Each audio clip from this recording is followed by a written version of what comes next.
Let's solve these equations. V to the 1/4 equals 2. We got to get that 1/4 to be a 1. So we can do that by doing V to the 1/4 and then just multiply the 1/4 by 4.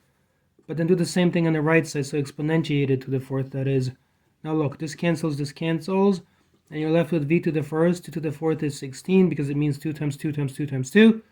And then normally we just say V is equal to 16. We don't write that exponent of 1 explicitly. X to the 2/3 equals 9. We got to get rid of that 2/3 and make it into a 1. So you're going to have x to the 2/3. You're going to multiply by 3/2 because that's the reciprocal of 2/3.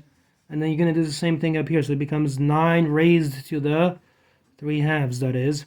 And look, cancel, cancel, cancel, cancel. That's going to leave you x to the positive first, which is what we need.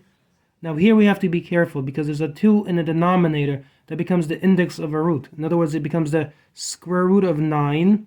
And that whole thing is then raised to the positive third. So it's x equals, the root of 9 is 3, because 3 times 3 is 9, and it becomes 3 cubed. So x is equal to 3 cubed, which is 27.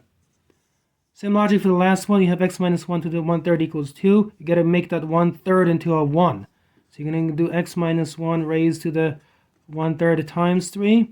Do the same thing on this side, 2 raised to the 3rd. Cancel, cancel, bringing down x minus 1. That's equivalent to x minus 1 to the 1st. And then 2 to the 3rd is 8.